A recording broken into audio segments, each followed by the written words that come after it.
Welcome to Pep Talks with Jeanne. I'm your host, Jeanne Pepper. I started doing Pep Talks as a way to inspire you to do intentional acts of kindness and to further the goals of Blaze It Forward. Since Pep Talks began, it has evolved, and now I use it to interview people actively making a difference in this world through their volunteerism, community service, or careers. My guests are all here because they have dedicated their lives to making this world a better place. Join us as we delve into the hopes, dreams, and aspirations of these truly inspiring and hardworking people. This season, we will be focusing on the quiet superheroes, the thoughtful, kind, and forward-thinking community-minded individuals that teach us about resiliency, abundance, and how we can turn trauma, tragedy, and life challenges into meaningful, intentional action to repair our world. Welcome to another episode of Pep Talks with Jeanne. Our next guest is a true force of nature whose life story reads like a masterclass in resilience and reinvention. Shawn LaRe Brinkley Seals is a licensed marriage and family therapist, a transformational coach, and a powerhouse speaker who lives life full tilt boogie.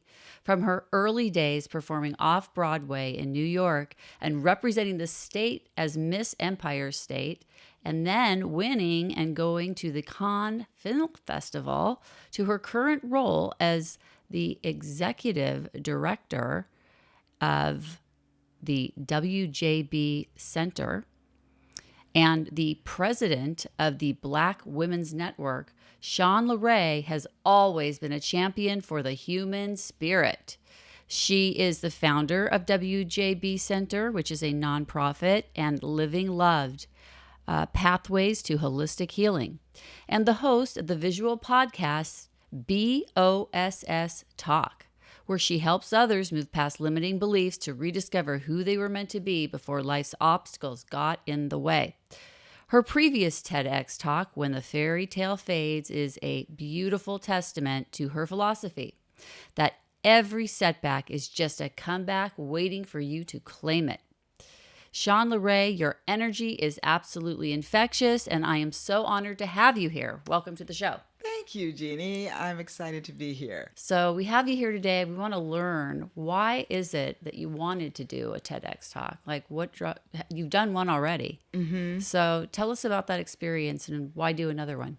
Well, the first one that I had the opportunity to do was on the heels of losing my husband to COVID. In 2021, at the beginning of 2021, February 2nd. And when I was asked to do it, I was asked to do it by my book coaches, and they decided to do it, and they also did it in Trinidad and Tobago. So that kind of was intriguing in and of itself. It was like any opportunity for a great vacation. But that one was living beyond statistics. And she said that based on what had happened with my husband, and I had started a new business, and because of that, she said I was living beyond statistics. And so I said it fit me very well for that time of my life. And so it just made sense. Yeah. And so I didn't know what the topic was going to be. And as with most things, then something just pops into my head. And it was When the Fairy Tale Fades, which was the story of being in a fairy tale of a marriage and relationship with my late husband, and having the tragedy of COVID, which took so many lives, and you never think it will touch you, right? And then there I was in the middle of it, and still grieving, still hurting, and all of that. I decided to just go for it. Yeah. How many years later was that TEDx? Just a year. In fact, it was March, and I lost my husband February 2nd of 21, and we did that in March of 22. Wow. Was doing that TEDx talk, was it healing for you, or how did it affect you? It actually was, because it gave me an opportunity to really dig deep and think about how I felt about it all. Yeah. And what I realized is I felt like I owed him to live my life fully and well and with joy, because he was so joyous. And that's what he was known for. His laugh, his smile, the stories he told, the jokes he told, and just his whole being. And so that's what I came to in writing it. Yeah. This was a very tragic death. I'm assuming he was young when this happened. Well, he was actually 13 years older than I. Okay. So I think he was 70. Okay. And Still young. still by young. Today's standards. Absolutely. Yeah. Considering that I'm 66. Yeah. Yeah. So young, yes. Yeah. But it was I guess it was the biggest part of it was kind of how it happened, and I had COVID too. I was sick. He had called 911 for me twice, and each time they came, they were like, "No, she's okay," because my oxygen levels were dropping. They said, "If you get to 89, call us back." I heard him coming up the stairs and stopping in the middle.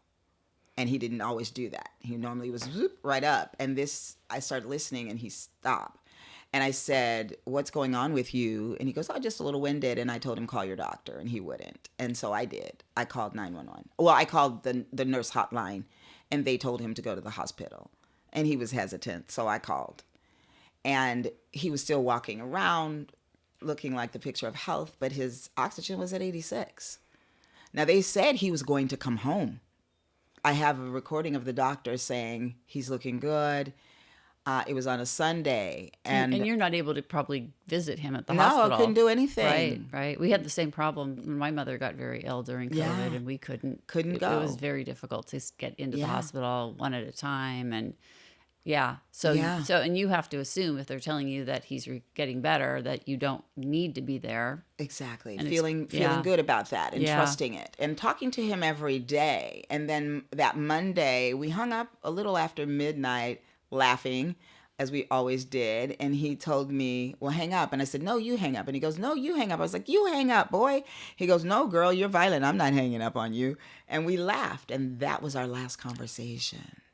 Because Tuesday morning, I literally sat up like this, Jeannie, at 9:30. No reason, just... You knew. And I called him, and he didn't answer, and I got voicemail. I called back, same thing. I called the nurse's hotline, and I heard them pass the phone to her saying, "Oh, my God, I was just about to call her." And she told me they were intubating him. Oh, wow. And I was like, no, don't do that. Don't do that. I said, "Is that the cut or the thing down the throat?" And she said, "That's the thing down the throat." She repeated my words. And I said, "No, don't do that. My friend said that don't intubate. That's bad." And she said, "Shawn, LaRe, it's a dire situation." Because then I asked to speak to him. And she said, "He's sedated. It's a dire situation. He gave us the permission. And go somewhere and pray." Oh, jeez. And I'm there alone. I called my best friend. She was asleep, but I was talking to her husband when he coded, and they called me. And the chaplain stayed on the phone with me for 17 minutes while they worked on him, and they got him back. And so I called another friend, and she said, "I'm on my way." I said, "They just intubated William." She said, "I'm on my way." And then she got there, and I went outside because, again, I'm day 16 of COVID, so I'm still contagious at least, So I got in my car, she got in hers, and, they called again, he coded. The doctor says, "If it is likely to happen again, do you want us to resuscitate, or do you want to let him go peacefully?" And I was like, "What are you talking about? He's not going anywhere." And I called my sisters, I called our daughters, and they were like, "We love you, we love him, we don't want him to suffer, we don't want you to suffer, but you have to make this decision." Now, picture this. I have 9 women who have gathered outside my house, cars everywhere. And I'm in the car. I have my sorority sisters on video and my sister on video. And they're all with me, and the nurse calls in. The kids are talking to him. They're going to hold the phone up to his ear so they can say goodbye. And I was just overwhelmed. The boys said goodbye, my 2 grandsons, and then the phone, he coded and the phone dropped. And I got a call immediately, and it was another chaplain, and she said she was going to FaceTime me so that I could say goodbye. But was it too late at that point? No. Oh, he was still alert. She said, "Shawn, LaRe, he's still with us. He can't go anywhere until he hears your voice." Okay. Oh. And so that's how I said goodbye. Oh, I'm so sorry. And so it was, gosh, it was terrible. It was unfathomable. Just like so out of imagination and Exactly. so suddenly. Exactly. Yeah, it must have taken a while for you to accept that this had happened. It did. It did. it just seemed like I was living in a nightmare. Yeah. In a nightmare. I can understand that. And, you know, it yeah. I don't know. Like how did we get on this path? I don't know. Yeah. Like why Yeah. can we go back to the other multiverse where this didn't happen? Yes. I know I've had that feeling so many times. Like if only we could just get back to where we were when the timeline changed, that one, whatever it was that got you COVID. Yes. You know, could we go back and not have it? And I was going through my mind, what did I do? Did I do something? And for a long time, in the very back of my mind, I had this thing in my head: did I kill him? Survivor's guilt. And I never spoke of that until, oh gosh, I think it was 24. I was gathering speakers for my therapist organization, and I had a woman coming down from Folsom, California, and she called me to ask if we had someone that I could select to be her demo because she was going to do brain spotting.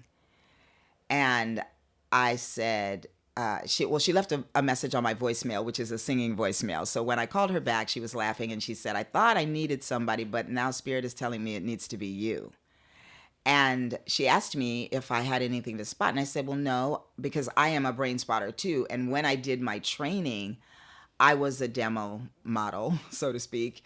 And I brain spotted the loss of my husband. Mm. But I had never talked about that feeling of, did I kill him? Yeah. And so I told her that. And so that is what we brain spotted. Yeah, that's a tough one. I know for me, even though I felt it also after my son passed, that maybe there was something I could have done, that there were things I could have done that would have changed the timeline and then it never would have happened. So even though there was no way I could have known, and there was no way, even though I could have, there was no reason, there was no way. So I had to train myself not to think about it that way, you know, like catch that thought and stop it. Mm-hmm. And, you know, be more positive about how things ended, you know.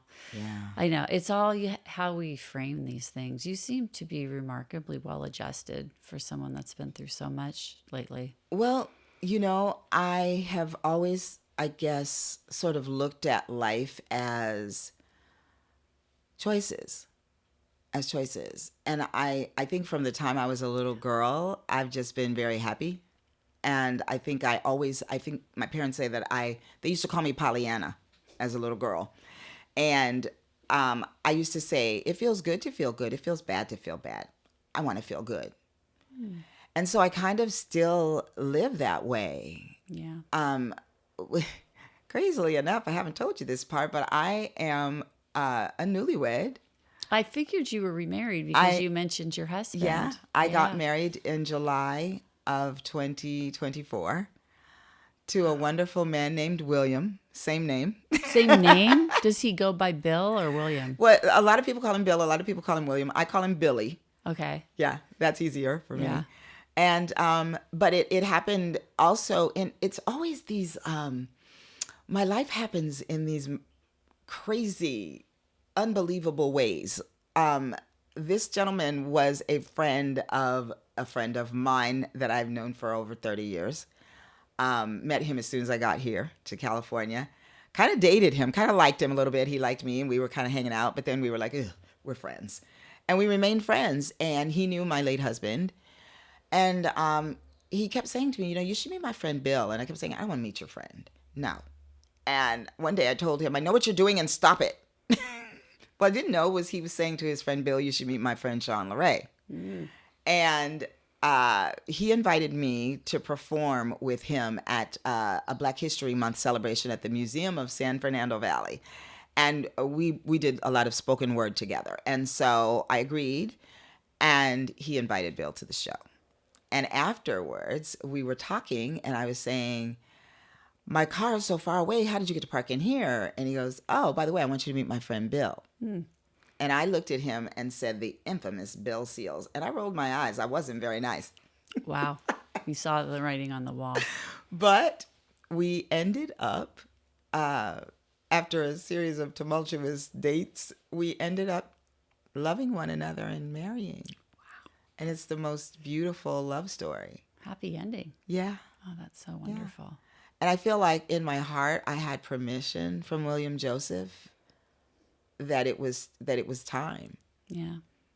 And that it was okay. Yeah, maybe he guided you. Mm-hmm. Yeah. And I liked what you said about how life is about choices. Mm-hmm. I'm very with you on that. I've come to believe that that's really what we're here for. Mm-hmm. That's how we evolve. That's how we evolve as conscious beings. Yes. Is through those choices. And, you know, whether those choices are good or bad, it's not about that. It's about learning from those choices. Right. That's where the evolution comes from, and the expansion of consciousness is when we learn from these choices that we have to make, and some of them are so hard, such hard choices.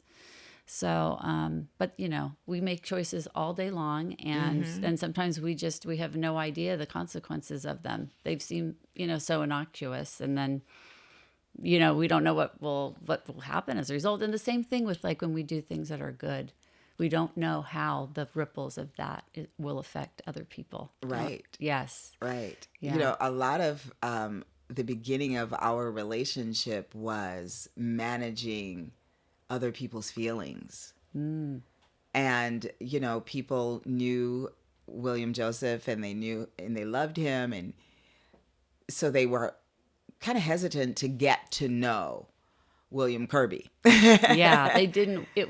It forced them to acknowledge that William Joseph had passed. Right. And that time was passing. Right. And I think for people that grieve, as time passes, yes, it's healing, but it's also frightening.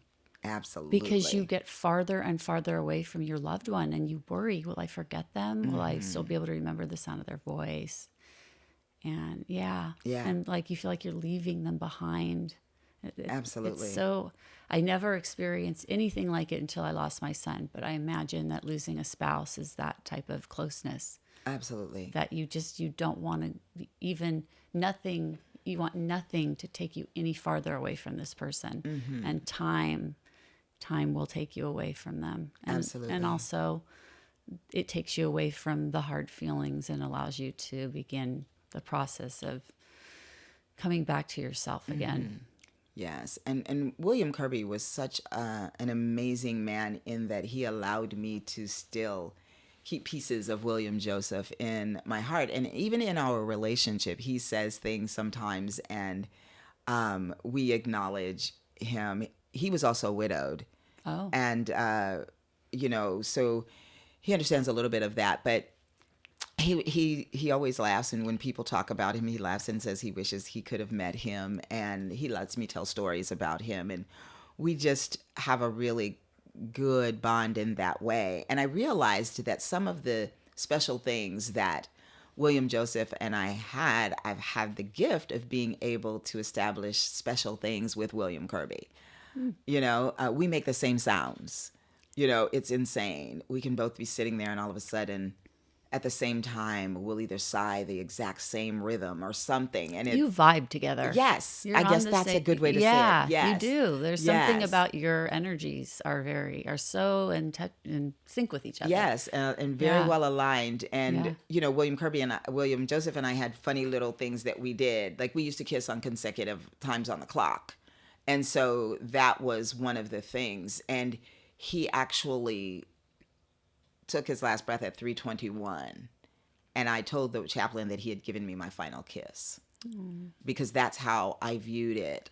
I won't allow myself to lean into the tragedy of what happened, and instead I choose to embrace the beauty of what was when he was here.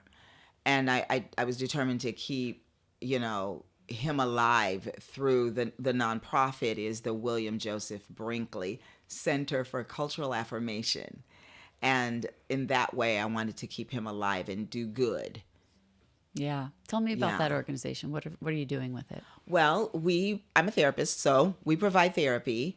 But I get the opportunity to teach. I have contracts with colleges and universities where I take practicum students and they do their practicum in my practice. Wonderful. And so they see clients, they learn principles and modalities of therapy through me, and and as a result of that, I then send them off into the world, or they become employees. Yeah. So, Well, there's a strong need for seasoned therapists to be able to give that clinical experience to students. There's a really strong need for that. So Yes. you're serving that community, which we need. We need that community because of the mental health care crisis we have in this country. Absolutely. So that is really very helpful. Yeah, and because of that crisis, we also offer very low cost therapy. We offer a sliding scale, but it starts at $100 and goes down to as low as $30. Yeah. And so we are able to serve people who might not otherwise be able to get service, people who might not have insurance but don't have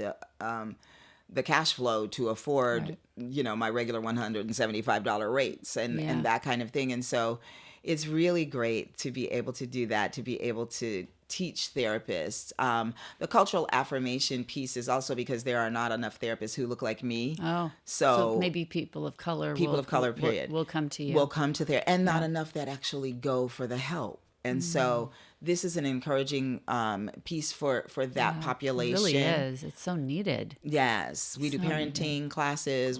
I was just asked by a veteran client of mine to do a male veterans class or group where they can sit and talk and share their experiences that will allow them to talk about things that other people just don't get. Oh, that is so wonderful.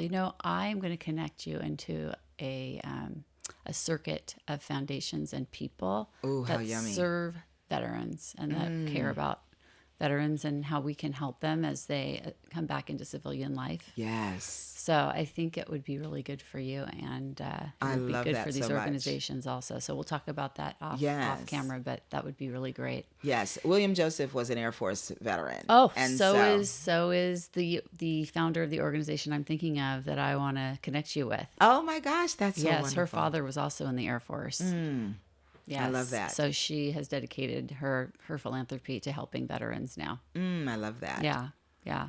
So this is going to be a great this is going to be a great thing, great synergy. Yeah, I'm a connector. I love that. Me too. Oh, good. Yeah, that's great. In New York, I used to have a business called Shawn LaRe Sources, and of course you did.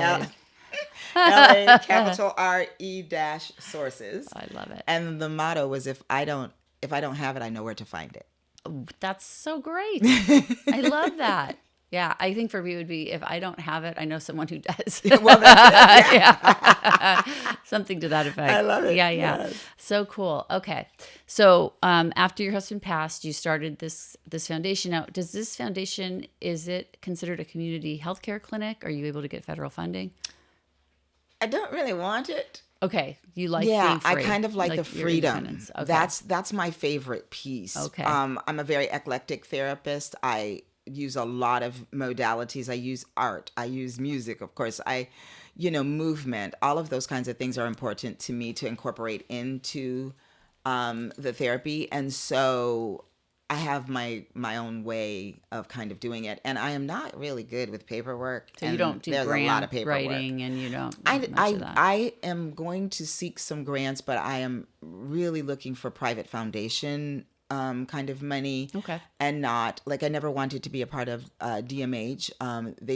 They serve a lot of people, but there's so much paperwork and quotas and all of that, and I just don't do well with that. I have ADHD, so never. Amen. Do I want to do all so of do that. I. Good for us, isn't it right? Great? Yeah. Yes, it is. Yeah, it's so wonderful.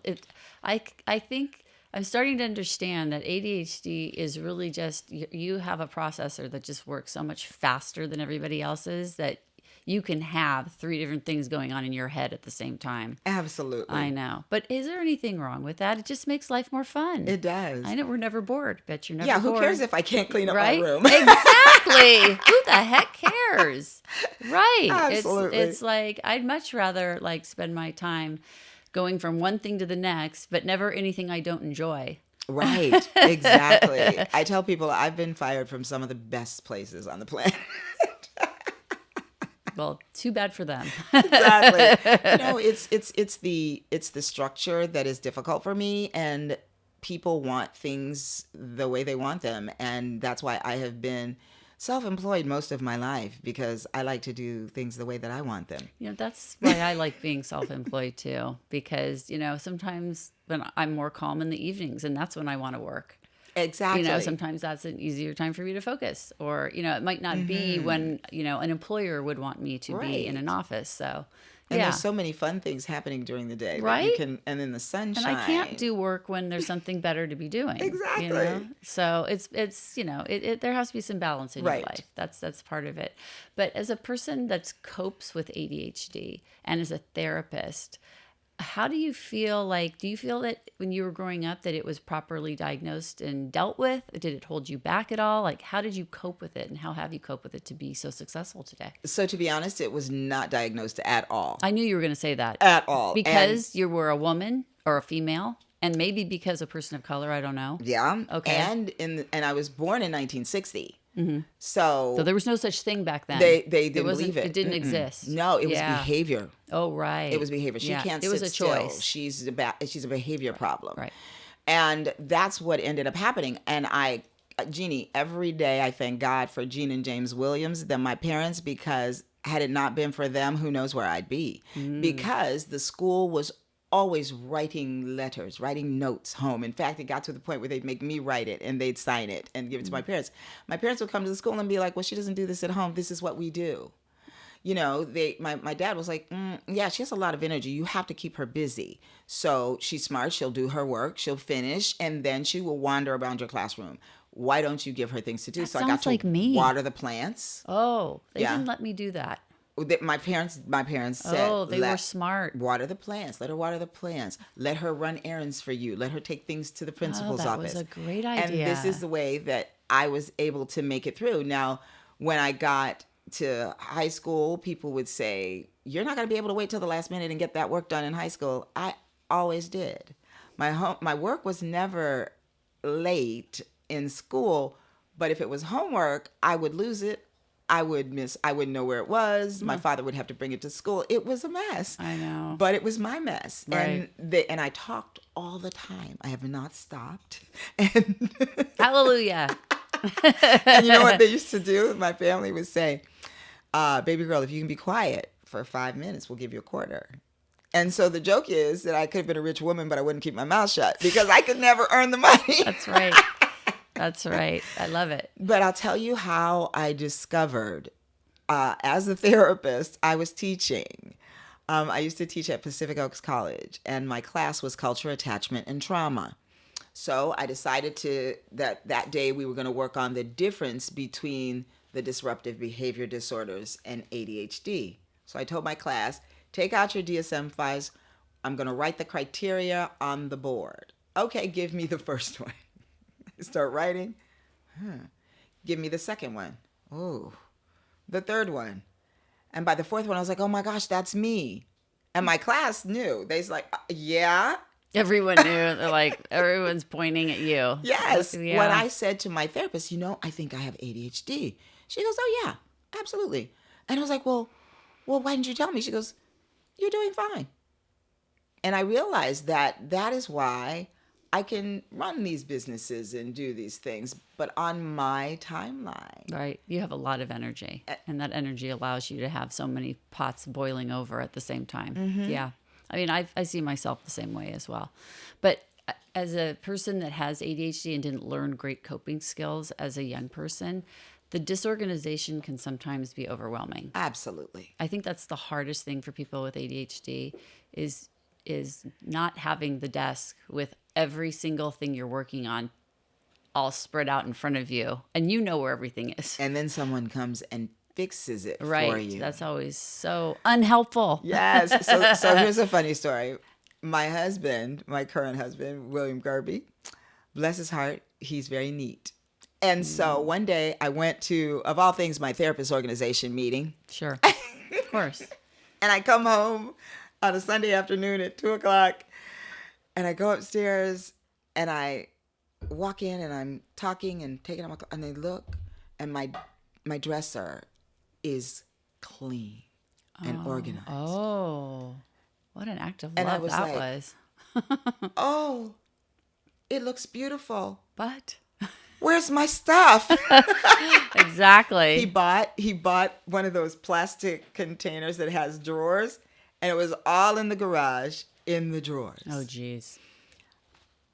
I was panicked. I was like, but so I go down there and I find things like some diamond earrings and a passport, and I was like, he just dumped it. Okay, so I found the things I needed, but the rest of it I've not touched. Not funny. I haven't gone back to look for it. I don't even know what it is, and I don't miss it.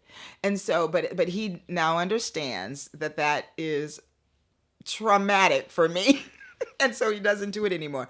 But I told him he can help me by staying with me while I do it. My cousin used to live with us, and she was so good at helping me organize my room. And one day I found a video of ADHD, and it was a gentleman, he's a doctor, and it's 28 minutes long, but it is the best description to help people understand it. Okay. So I took it to her, and she goes, thank you. After she saw it, she goes, I've been doing my own research because I could not understand why you can get straight A's, why you can start business, make money, but you can't clean up your room. Now I get it. And she goes, and I'm going to help you. And so we went in my room, and she says, start here and stay here. Don't go anywhere. If you get the desire to move, don't. And I'd start, and I'd look over here, and then I'd be over there, and she'd come back, and she goes, get back over here. And I'm like, oh, and I go back. But it helped me, and I think she's brilliant because I'm like, where do people keep their stuff? When I go to people's houses and I look, I know, and I see it, I'm like, where's your stuff? I know. It's almost like when I have been to people's houses where I mean, like if you open their drawer, there's not too much stuff in it. It closes properly and easily. And there's just a few things that you can see everything when you open the drawer. There's nothing piled on top of anything else. I don't get it. I don't either. Like I look at that and I'm like, how is this possible? How did they do this? Like, did they just throw everything out? I actually will ask people, like, do you throw everything out?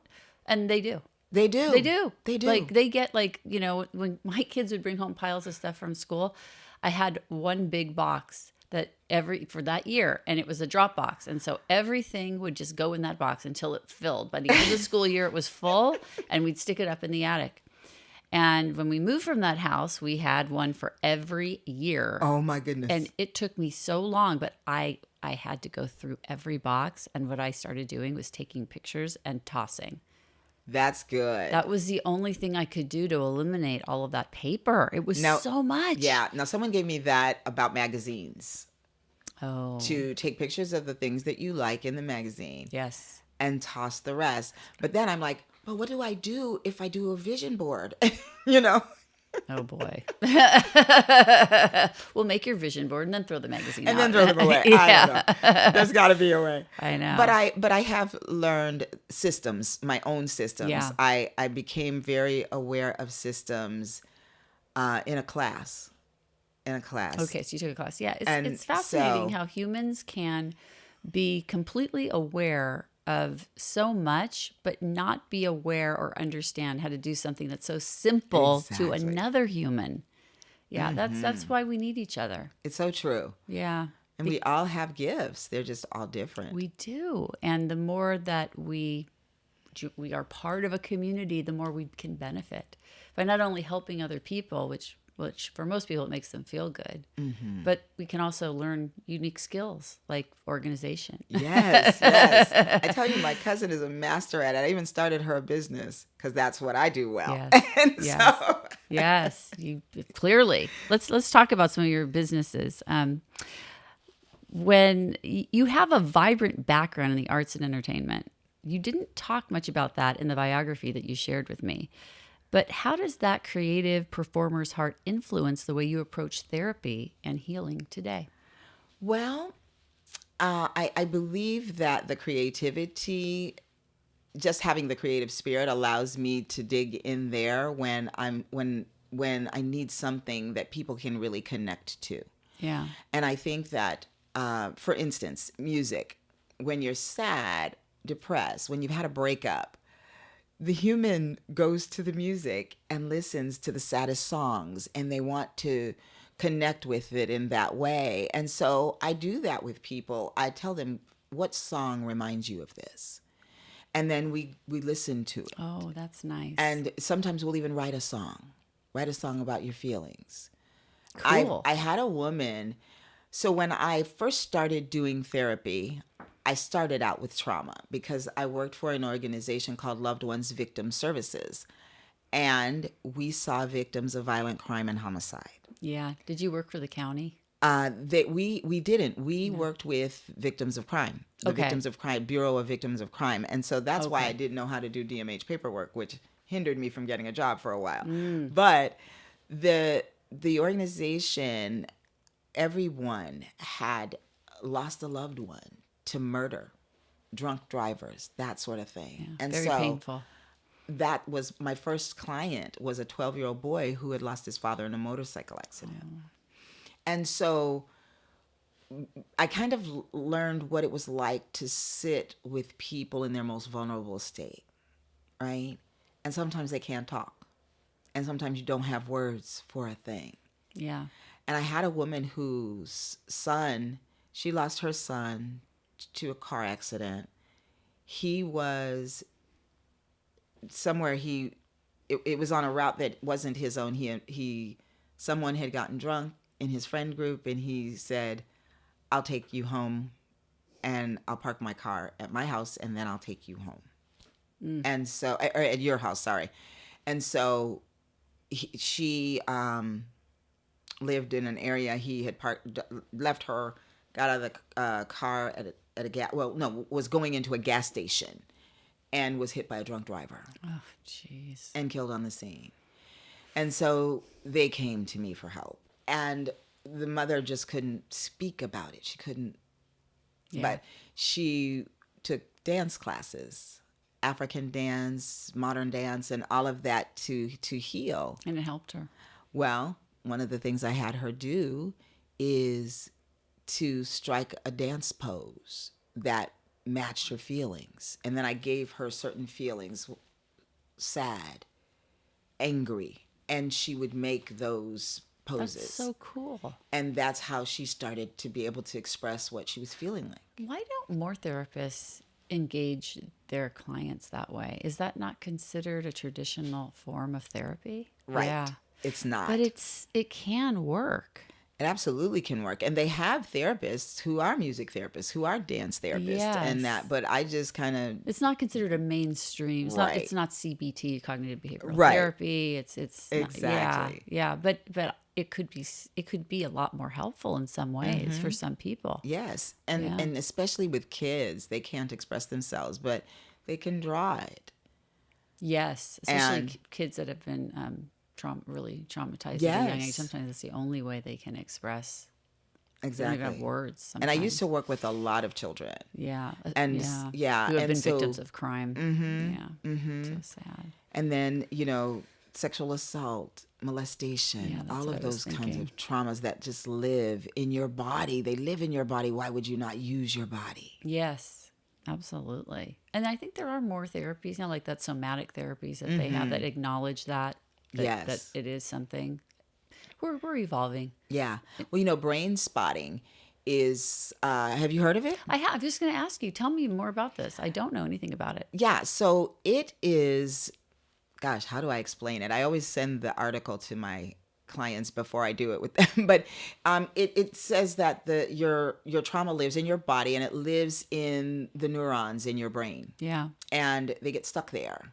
And the fear, like that's associated with like PTSD, where people avoid the thing that happened or they have the nightmares, it's all in these little capillaries in your brain. And so it's from the premise of where you look dictates how you feel. But it's not like turning to look a certain way. It's with your eyes. Oh, the EMDR? It's very much like EMDR. Similar. It's just not as heavy. It's not as compact, like there's so many moving pieces to EMDR. And so it uses a wand, just like EMDR, and you place it here, here, and here first, and have the person follow it with their eyes. And if they don't get a sensation here, then you move it here. And if they don't get it there, then you move it here. And if still nothing, then you slowly move it until they feel the sensation in their body. And sometimes that sensation is your heart rate will increase. Wow. Your body will tense, and you stay there. Stay in that spot. And it's really not about the wand. So I can remove the wand, but have the person look, because if they've caught something in that, like a picture or something on the wall, then that's where they look.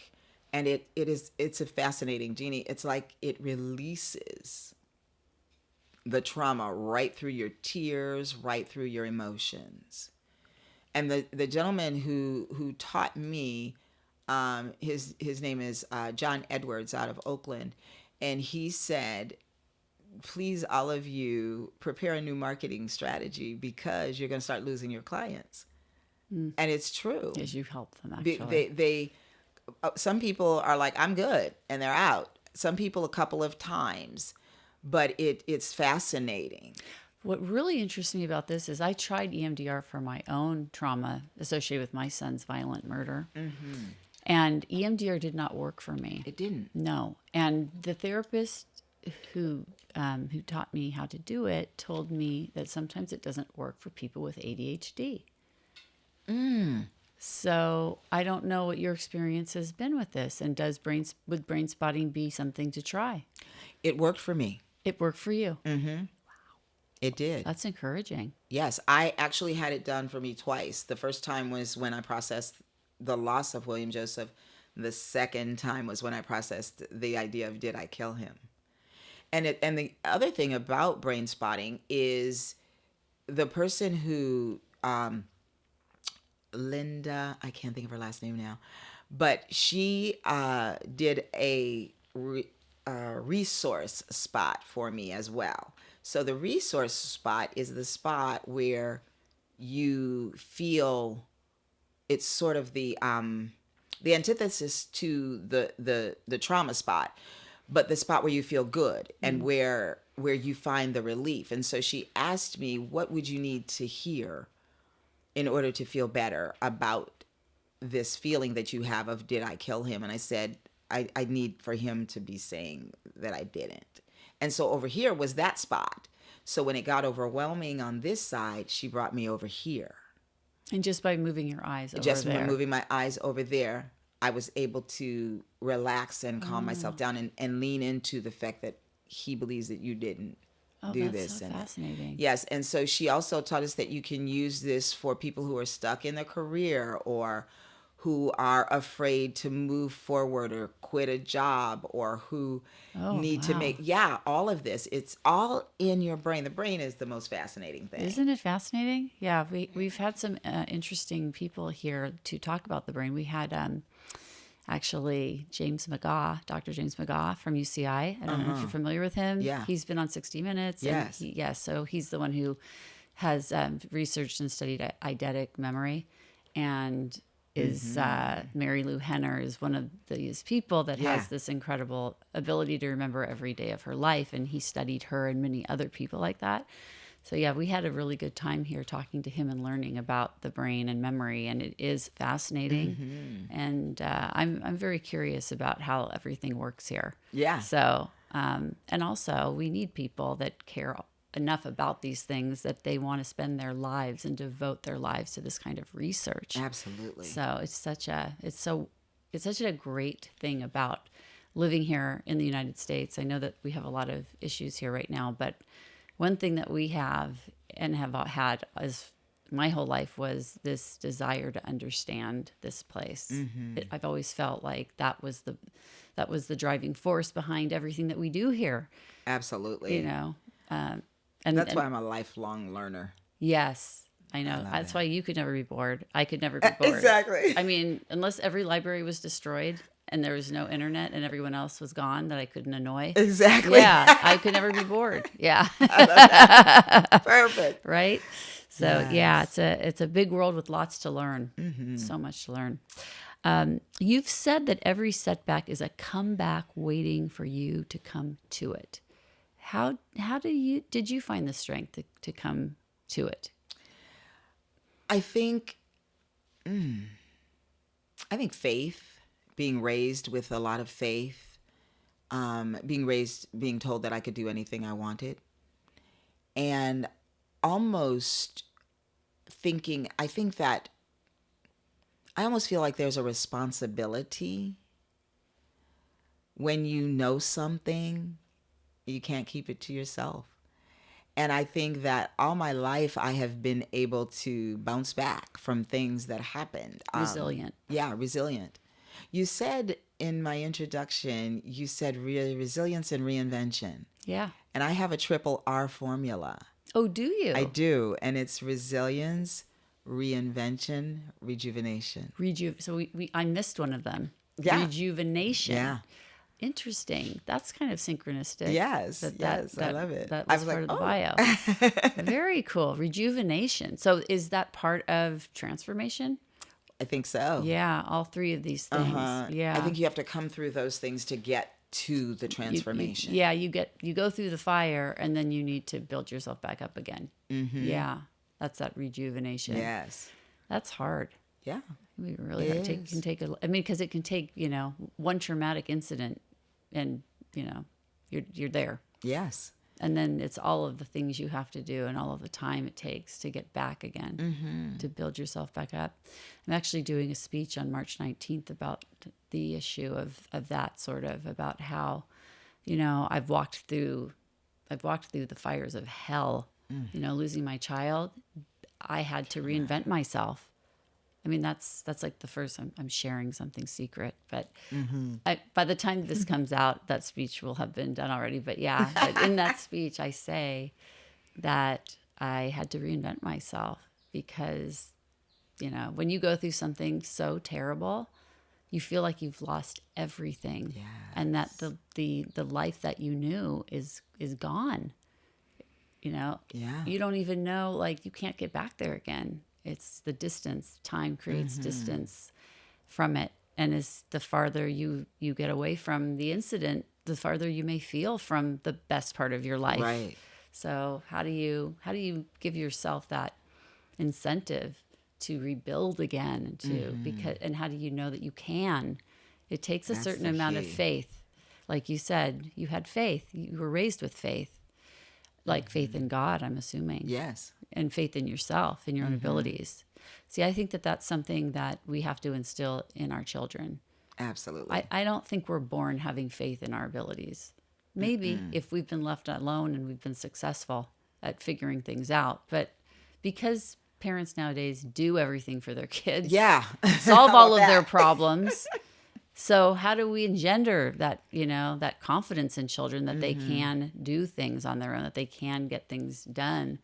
I think that's probably a parenting shift. And I think that's why we're so angry in these generations, like your generation and mine, with what we see as, absolutely, as young people that can't figure things out and don't understand what's going on and don't know how to find out what's going on so they can figure it out. It's hilarious to me how frustrating it can be. I was talking to my friend last night and I said, I just don't understand. I said, it's three of them in a row. I said, the whole alphabet, Gen X, Gen Y, Gen Z. What is it? Yeah. And those are the people that not only are we turning the world over to, which is why I am so entrenched in this teaching idea. Yeah. But that you watch and you just really don't understand it, and you hear how they think, and it fascinates me, the logic behind that, the kind of thinking that, the logic that is lacking. I was going to say, I'm amazed you see any logic there, because most of the time I just hear the most ridiculous things. Yeah. And especially now, like with all of the crazy political memes and social media. I don't know if you follow any of the nonsense, but it's been particularly gets very close to my personal space, some of the social media that I see out there, being a victim of a violent crime, being Jewish, having a son that was gay, that was murdered because he was gay and Jewish. So when I see, anti-Semitic rhetoric in social media, and sometimes people that do it don't even realize they're doing it. That's the scariest part of They it. don't know. That's the very scariest part of it. It really is. And they think that they're justified in what they say and what they think. I'm going to tell you a story. So I am the past president of everything. No, I'm the past president of you pretty much are.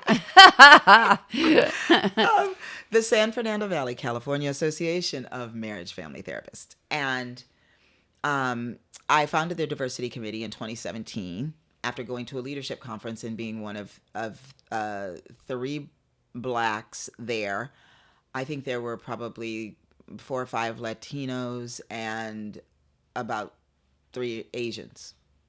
Not very diverse, but they were talking a lot about diversity. And so I was like, Well, in sitting and talking about that at our lunch, the president of the chapter said, well, sounds like to me you want to start the diversity committee. And I said, okay, here we go. So I did start it. And now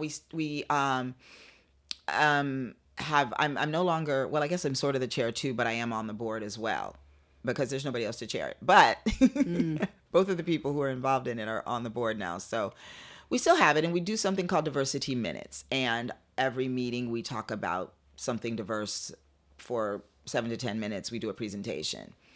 So this Black History Month, I decided to do a presentation on something that I've been studying that has fascinated me. And that is, I've been learning that not only was Tulsa, Oklahoma, Black Wall Street, one of the thriving Black communities that was destroyed by angry white mobs, but there are over 200 of them. Oh, I didn't know that. I didn't either. My husband and I have different algorithms on social media. Okay. And these things pop up on his algorithms. And so I've been like fascinated and pouring into them because like you, I'm always studying something. Yeah. So I did some research and I found an article that listed at least 14 of them. And so I decided this was something for people to know because I didn't know it. And it has very serious implications, right, to what's happening now in the world. And so I created a presentation. I talked about why therapists should be interested, and I talked about the clinical implications and what it would look like in the therapy room and all of that. Yeah. Beautiful. Yeah. Very proud of my PowerPoint, right? Wow. And after I finished, they clapped, and I was walking away. Well, we are both virtual and live. We're both virtual and in person. Yeah. People who are virtual are told not to unmute themselves. Well, we hear a voice and we're looking around. We don't know where the voice is coming from. And we hear a woman's voice saying, I don't understand why we still are talking about this. It's over and done with, or something along those lines. And she said, this is the kind of thing that causes division. All this DEI stuff, it's all very divisive. This happened a long time ago. We've had a Black president, for heaven's sake, since then, Barack Obama. And this just causes problems. And she says, I went to school in a place where we were all there together, all kinds of people. And we, how did she put it? And we all got along fine. We didn't see color. You could have heard a pin drop on cotton. Yeah. And I stood there, and honestly, Jeannie, I was shaking. And in that moment, I thought, Shawn, LaRe, you could go Jeanne or you could go James. And by that, I mean, my mother would have lit the place on fire. My father would have been very diplomatic. And so I chose to go daddy's route. Yeah. And I said, I'm glad you asked. And the president handed me the microphone, and then she motioned for me to get in front of the camera again so this woman could see me. Yeah. And I shared that the very reason that you ask is why it's important. And I don't remember everything I said, but there was a bit of a recording of part of what I said. And I said, and by the way, this country was founded on the backs of my ancestors. I said, and the president this morning paid homage to this land that we are standing upon, which was founded by Native Americans, that Black people were here in America long before slavery, and that Columbus did not discover America, and that I have as much right as anybody to say, to share my truth. And I just, I was shaking. I'm still emotional about it, even every time I talk about it. And then I get another email a few days later. And oh, by the way, I am the person that is in charge of helping people who step outside the code of conduct by sending them letters. And so I've yet to send this woman this letter. I get an email, and the email was from a past president who is now our webmaster, and she handles everything, including the newsletter. And she had received an article in the newsletter. She didn't know what had happened, but she sent it because she didn't think it was appropriate to publish. And I read it. Same woman. Okay. Written before the event. Oh, okay. Didn't understand that. She had an agenda. But she's born and raised in my hometown. Can you believe it? Is that in somewhere back east? Toledo, Ohio. Oh, no kidding. She's born and raised there. Wow. But doesn't have the wherewithal to understand that, because we don't look alike. We had very different experiences, girl. Yeah. You know? And so I'm still dealing with this. First of all, my mind is blown that you could be a therapist and think this way. That you are in charge of helping other people come to wellness. Not very empathetic. And your sickness is in the way that you think. Yeah. And so it's just really sad to me that in this country that everybody clamors to get to, that we are now doing this to one another. Yeah. Yeah. I struggle with these questions about history, and I know that when I was in school, when you were in school, that we learned his story. We don't even learn about the role that women played in history. Absolutely not. Almost nothing. Mm-mm. We don't learn the role of African Americans in history. In fact, we were just in New York a few weeks ago. We went to the Transit Museum in Brooklyn, and when we were there, we learned how much African Americans, how they helped build the subway systems. Yep.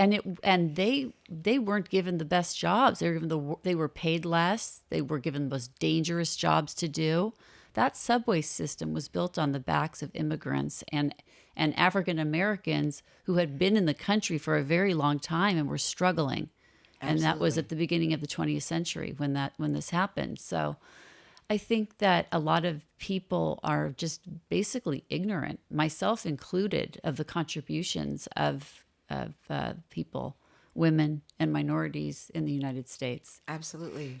It would be nice if we could snap our fingers and that information suddenly was in our minds and in our hearts so that we understood. Mm-hmm. But, that's not happening now. And I know that, there has been so many problems with trying to change curriculums too, because we've seen that in trying to perhaps put these things back in, or to finally put them in, there's also garbage and narrative going into the curriculum as well. Mm-hmm. That is based on politics. Absolutely. and agendas. Absolutely. So it's a very trying time now, I think, for us as a society. Yes. And we had a Black president, but now we have a list of words that we are not allowed to say, and Black being one of them. Diversity being one of them. I hear you using that word to describe African Americans. Is that I don't know what I'm allowed to say anymore. You can say African American. I know that. Yeah. But because that's the only thing I know that's safe, that's the only word I use. And it's like even pronouns. I mean, people are sensitive. Yeah. And we've said that's okay, that you're allowed to be sensitive about that. So I do my part. Well, I think it's crazy because there's no room for error, for people trying to understand. Yeah. Because if a person has pronouns that are not familiar to me and I make the mistake in calling it like I see it maybe, or something like that, and I'm wrong, it's okay to gently correct me. Yeah. But to, what's the word? to put me in a category because I don't understand. Generalizing. And because it's not what I am accustomed to and used to. And as a therapist, it's really hard because you want to be able to let people live in their who you are-ness. That's my word. It's like, just do you, boo. And whatever that is, just tell me what it is. And okay, then that's how I'll refer to you. The same with Black, African American, and whatever.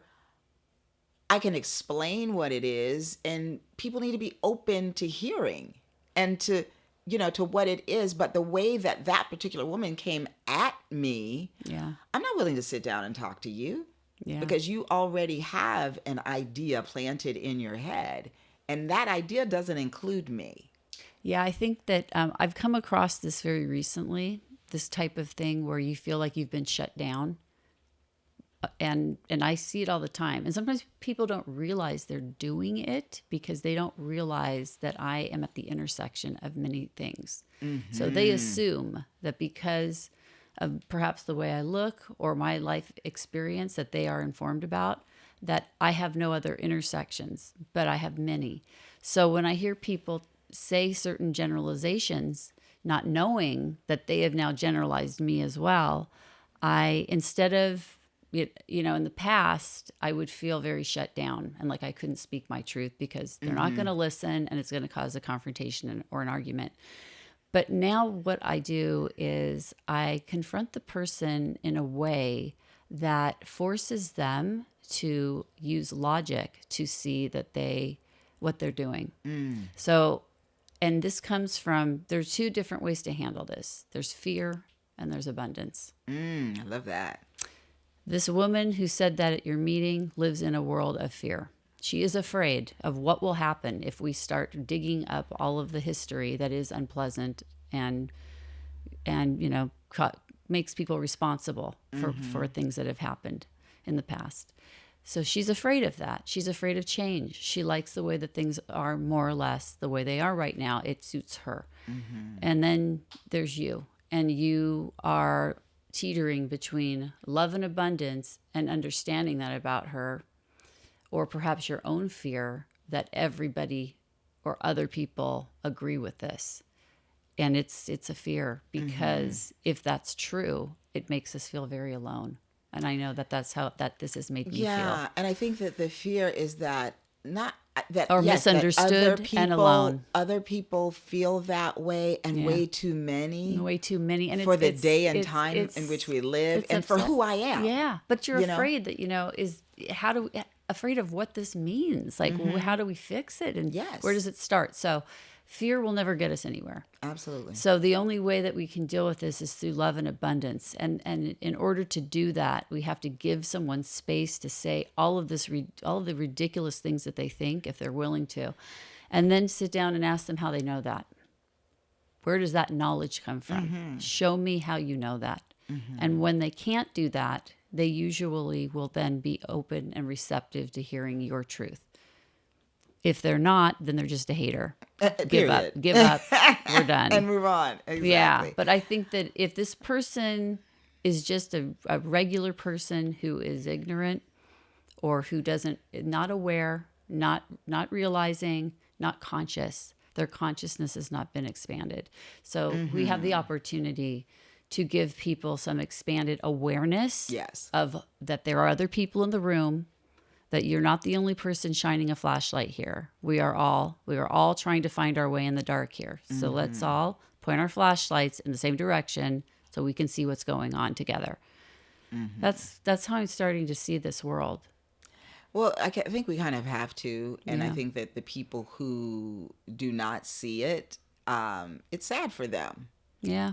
It's really sad for them. And we have a practice at in our therapy organization where people put in their business cards at every meeting into the beautiful shopping bag, and we choose one and they get prizes. And one of the prizes is lunch with a board member. Oh, that's great. Yes. Those are usually really popular. And that is how people get to know the board members. And it's great. You can learn a lot from a board member. And also we're looking, of course, to replace ourselves and in time and all of that. So that it's a really good practice. Yeah.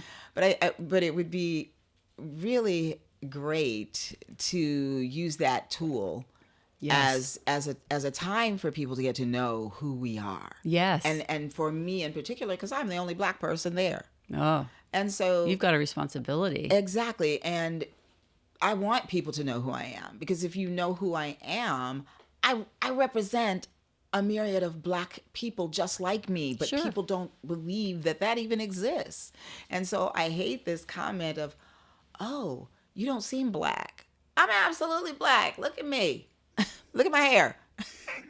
You know, I've been Black my whole life. I do it well. Yeah. And so I don't even know what that means. how tiny you don't seem is Black. how tiny is your vision? Yeah. Yeah. How tiny is your mind? How tiny is your heart?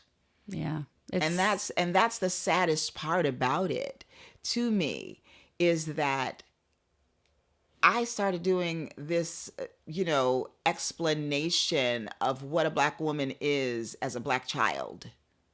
I have been doing this my entire life. I have always been the first Black, the only Black, Wow. my whole life. Yeah. I have been called every name you can think of, and some that you couldn't even think of, by children. Yeah. Whose parents didn't have the vision. This is your lived experience. Yes. And it has informed your life, and it informs your reaction to somebody saying something like that in an open arena. I'll be honest with you. That's not what informs that reaction. What No. informs that reaction is, again, my parents and my family. Yeah. Who taught me how to deal with that kind of thing. Yeah. And so more than anything, I feel sad for her that this is your experience at this age, Yeah. you know? Yeah. I think too, like sometimes probably in older generations, they're so like used to the way that things were. Like their view of reality is very skewed because it worked. It worked for them. Yes. When they were young, when they were at the, the height of their education, their learning experience, their careers, it was working. The system seemed to be working, and it worked for them. And they're so unaware of the people that it doesn't work for. Right. Yeah. Right. And they don't care, because it doesn't impact them one way or the other. This is 100% the problem. And I have to acknowledge that people only care about things that impact them for the most part, which is why when they decided in California that they were going to start letting criminals out of prison that have killed people's children, because Gavin Newsom and other legislators believe that if you're over the age of 50 and you've served more than 20 years, that you should be allowed to be given an opportunity for parole, even if you are serving 3 consecutive life sentences. So this is going on right now. And there's also been a push to allow youthful offenders, people that commit acts of murder before the age of 26.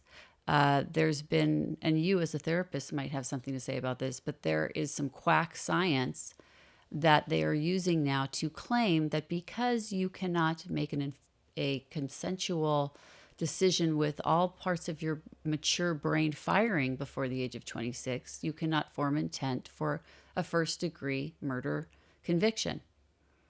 I disagree. Thank you. Yeah. Yeah. It is true that the brain is not fully developed by the time you're 26. It could be before 30. that, It could be 30. 35 for some people. For some people, And some absolutely. people, it could be 18. But that does not mean that there are not consequences for your behavior. That's right. And not only that, that there's that you can decipher between right and wrong in that way if you are taught But right or should wrong. they And not be allowed? So in this instance, they want to basically get rid of life without possibility of parole, which has been reserved for the worst murderers. And there's about 1,000 right now in California prisons, and they would like to let them now have an opportunity for parole if they've served 25 years of their life sentence. They should now have an opportunity for parole because they were so young when they murdered your son or my son. And I'm not buying it. And I've been told, well, we're not going to let the ones out that commit hate crimes, but the other ones, yes. But I say no, because there are victims and their families that are going unheard. And these victims, like my son, they don't have a voice anymore. Right. They don't have anyone to stand up for them. So if no one else is going to acknowledge that because no one cares, because it doesn't affect them, well, then I will have to stand up. Absolutely. And I don't want to have to do that. I like doing my podcast and talking Nice about things. great things and inspiring people to do wonderful things. But I cannot stand back and let this happen because I have been personally affected by Yes. violent crime, and more than once in my life. This is not the first time, and I wasn't raised in a terrible place. I mean I raised my children in a wonderful place, in the best place, and I was raised in a good place with good loving parents that tried to keep me safe, but yet I was still attacked in my family home when I was 12 years old. Wow. So I survived that attack, and I was very lucky, very lucky. But not everybody is. Right. So, but that was my first run-in with, crime. The other thing I think, Jeannie, too, is, are you kidding me when you think about our prison system, Yeah. which is pure hell? Yeah. It's dehumanizing and all of that. And I think it doesn't rehabilitate. If we had rehabilitative facilities, that might be something to at least consider. But in this state, people just learn how to be. They meet more criminals and learn how to, especially in the juvenile system. Probably. Although we will have someone on the show that has been in the California prison system and claims that it helped him to turn his life around. A lot of people have. Yeah. I know that sometimes people find their faith there, and they find their whatever, and they really have remorse. Yeah. And that's the Or it gets them start off of it. drugs, which is also a big Right. reason why a lot of people end up in prison. Right. So once And they're off that's drugs, a start. yeah, it could be the beginning for it. a new life for them. Right. Right. Yeah. But we need So- also programs too for when they are out that can help them get work and That be part. productive Exactly. and have good mental health care and all of those things. But I mean, I don't think that the prison population is a population that most people feel very sensitive or kind towards. So True. that's not I think we're more interested in helping the people that are suffering on the streets right now that aren't in prison yet to keep them Right. from going there. Yeah. I think that would be my priority right now. Absolutely. But we've talked about so many interesting things. You are a very fascinating person with a lot of really interesting ideas and stories. I could probably have a talk show with you, and we could do it every morning and have lots of fun. I bet. I know, but we got through about Jeanne and about LaRe in the 2%, morning. right? We got through about 2% of what we wanted to talk about. But what I noticed is that even though we haven't hit on every single one of the questions, we have talked about some really big issues and some of the things that you've done and your life experience that shows me that you're a very resilient human and that you're very caring and that you have some really great philosophies on how to go forward after experiencing trauma and death, grief. Yeah, you've lived it. You inspire your clients, and you will inspire the people that watch this to see that that there is a way forward. And that we do need to stay positive. And if you have ADHD, it's not the end of the world. Absolutely We're still not. here. Yes, We're still yes. doing our thing. So I know that we don't have a lot of time, but let's do something fun while I do have you here. Okay. We're gonna give you some rapid fire questions. Ooh, okay. So let's see how this goes. Describe your full tilt boogie lifestyle in just 3 words. Singing, dancing, and loving. Oh, I love that. So joyful. Yes. Live joyful. Yes. That's always great advice. What is the one song that always gets you into your superpower headspace? Montel Jordan, This Is How We Do It. Oh, I love that. That beat is I love that. I everything. think we have to end this show with that song playing. I mean, how else could it be? That's right. Okay, lemons or chocolate? Chocolate. All right, me too. What is the best piece of advice you've ever received from a student you were supervising? Oh, boy. Share it from your own perspective. Share that from your own perspective. Oh, that is good advice. Yeah. That is Yeah. good advice. If you go back and tell Miss Empire State, Shawn LaRe, one thing about her future, what would it be? It will be full of twists and turns, but you'll always end up on top. That's good. So you're not going to tell her to invest in Apple? Or Snapchat. That too. Okay, that was coming to me, but what can I say? What is the one book every at-promise youth should read? What Happened to You? What Happened to You by Bruce. I can't remember his last name, and Oprah. Okay. It's from the premise of it. It's not. We'll have that in the show notes. Okay, it's not what. It's not who you are, or it's not what's wrong with you. It's what happened to you. Oh, I love that. Yeah, that sounds like a book I need to read. Mm-hmm. It's a goodie. It sounds good. Complete this sentence. Kindness is blank. Essential. Yeah, so essential. What's your favorite way to unplug when the fairy tale gets a little too loud? Dancing. Yeah, I like dancing. Mm-hmm. Samba? No, not yet. I have a friend who wants to teach me salsa and samba. Oh, yeah, it's fun. Fun. Line dancing, have you tried that? I do like line dancing. That's I'm fun. learning some new ones. Yeah, that's really fun too. If your life were an off-Broadway play, what would the title of this current chapter be? Ooh, that's good. Let me see. Dancing to the Beat of LaRe. That sounds good. And what is one thing you want every woman listening to know about her own comeback? It's there for you, and be sure to search inside yourself for the right direction to take, and then trust it. Yeah. Trust yourself. Trust your intuition. Mm-hmm. Yeah, I think that's key. Mm-hmm. You do, because that's part of the comeback is learning to trust yourself again. Yes, absolutely. Because you get so deflated and insecure when things blow up and go wrong. Yeah, that's what the comeback's all about. Trust that it's possible. Yes, yeah. Right? Because it is. It's always possible to turn things around. If I ever do a TEDx again, it will be on neurodivergence and ADHD and how that works. Oh, yeah. But then I realized that wasn't something I had to transform from. I just have always lived in this way. And it wasn't tragic. It wasn't hard. It wasn't any of that. I want to help more people understand it and know about it. Yeah. But I think that's a different talk than the transformation talks. And so I came up with joy is my defiance, from crowns to crutches. Oh, that's interesting. Yeah, because I've won about 11 beauty pageants. What? Wow. I don't know how I missed that. I guess you were Miss Empire. Well, that had the best grand prize. Wow. But in that, I also have been in a wheelchair and on crutches and a cane and. What disease? Accidents. Wow. Yeah, and so Dancing? I decided to write about that. Well, the interesting thing is, Jeanne, there were 3.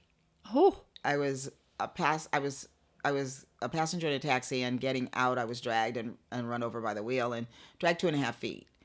Wow. The hospitalized 30 days, all of that. Left in a wheelchair. You had to learn how to walk crutches, again. Okay. that. Wow. Then it was a passenger in a taxi a year later. A year later, passenger in a taxi got hit from behind by a truck and into the pole in front of my favorite restaurant. Oh. In New York City, this all was. Oh, my goodness. Then I went to Harlem to get my hair braided. Leaving on a misty day, across the street, a truck turned left and hit me. Wow. I went up in the air, flat on my back, out, and one man saw it and stopped the traffic because the light changed. Oh, wow. You're lucky you're here. So, yes. So I thought, well, wait, maybe that's the one to talk about. Jeez, that's a lot in a short period of time. Yeah. You must have been traumatized. I mean, how do you even go forward? I will be honest with you, Jeanne. I don't even know.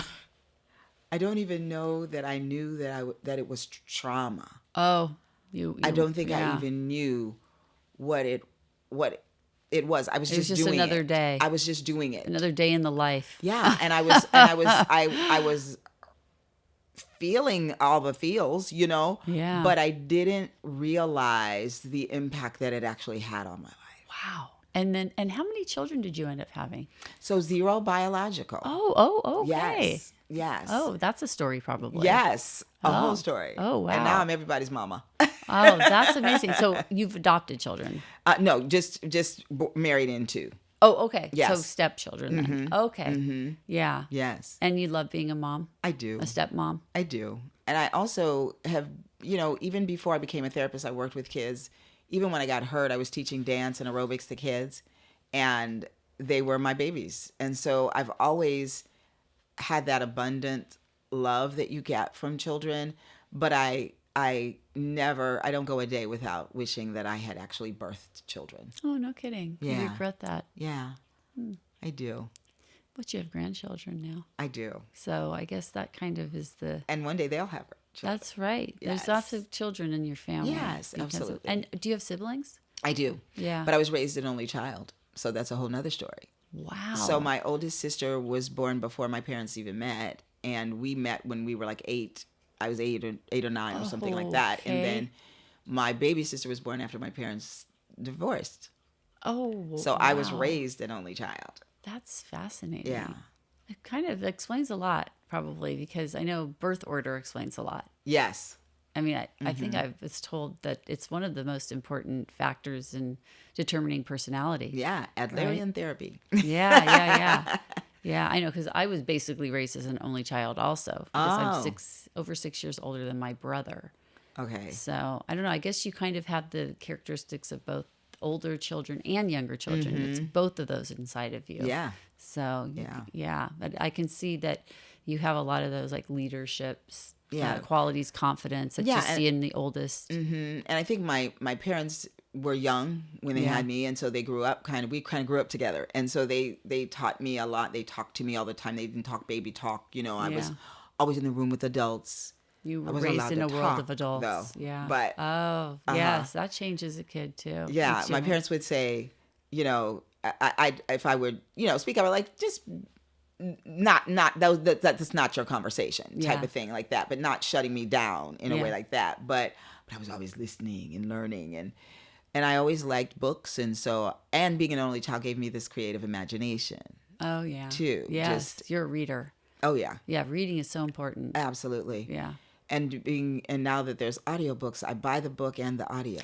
I'm surprised. Yeah, because you have to have both. Because I do too. Like I really can't just hear a book because I might, my mind might get distracted. You're off somewhere else. There's a fly. There's a bird. Oh, now I have to rewind. Yes. I know. I kind of have to have both also. Exactly. Or it's really a crapshoot. I might not learn anything, or I might have to listen to it 30 times. Yeah, 100%. Right. And there's one of my favorite books is that I'm reading now is The 5-Second Rule with Mel Robbins, fellow ADHDer. Oh, I didn't know that about her. Yes, and she wrote The 5-Second Rule, and it helps me when I'm stuck, like when I'm paralyzed and I can't. Oh, that's do where you something. just take a pause, right? You just you count 5, 4, 3, 2, 1, and then you have to. You go. Oh gosh, that's like when you're standing on that diving board. Right. And you're like, I can't do it. I exactly. can't do it. It also works when you're in bed and you don't want to get up. It does. All of that. I think that I've actually probably have done that most of my life without even without knowing it. 100%. You just like sometimes you have to do it. I just do it. Yes. Like, all right, fine. I used to say, okay, let's Nike it. Yeah. Like, just do it. We're doing it. Yeah, it's happening. So just get it over with. Yes. But TEDx, this is not a get over moment. This is going to be, we're not just getting over it. We're going to enjoy this. We're going to experience it. And we're going to hopefully get to know some really fascinating people like you along the way. I'm really enjoying it. I don't know about the other people in this conference, but I know that I've already met a couple of the people in it, and I'm very impressed. Yes, I'm very excited and amazed that we were able to get so many just really the credentials of the people in this conference are like a think tank. Right, absolutely. They really are. It's like a mini think tank. Absolutely. Just imagine if we all come together. Yeah, imagine the things we could do. Mm-hmm. Yeah. Oh, boy. I love it. Yeah. Well, I want to thank you for coming all the way here from Los Angeles in morning traffic. That took a lot. That took a lot of energy and fuel. Absolutely. And bravery. Yes. Yes. And I'm glad you made it here and that you got to be you. in my studio and we got to meet face to face and have such a fun talk. Yes, thank you for having me. This was great. Yes, it was a lot of fun. If you would like to, if you want to plug all of your things that you're doing and how to do them, how to find out about them, you're welcome to look into this camera right here. All right. Look right into it and let me have you do just for this, just a very specific to Jeanne.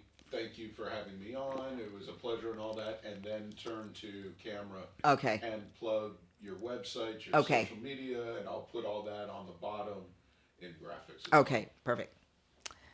So yeah, Jeanne, this was really great. Thank you so much. It was well worth the trip. I appreciate the time, and it was great chatting with you and getting to know you. Yeah, it was really nice having you here. Thank you. Thank you. So to find me, you can go to my website. I'll give both, livinglovedhealing.org and wjbcenter.com. So that's if you need low-cost therapy. You can find me there. And then on social media, Instagram, it is at Living Loved Healing. The same on Facebook. And let's see, TikTok is my name, Shawn LaRe Brinkley. Blaze It Forward is a campaign my family started in 2018 after our son Blaze was murdered. Blaze It Forward provides the inspiration to thousands of people to repair the world with intentional acts of kindness. If you would like to learn more about Blaze and how you can make a difference, check out www.blazebernstein.org or join our Facebook group at #BlazeItForward. You can also check out my website for this podcast at www.PeppTalksWithJeanne.com. There you can follow along with my podcasting adventures and learn more about my fascinating guests and their passion projects. I would like to thank all of the volunteers who help make my philanthropic endeavors a reality. Today that includes my producer, Eli Moskowitz, all of the volunteer crew members who join us, and a special thank you to my son, Jay Bernstein, for the original theme song you hear at the beginning and ending of each show. This has been another episode of Pep Talks with Jeanne. Until next time, keep on making this world a better place.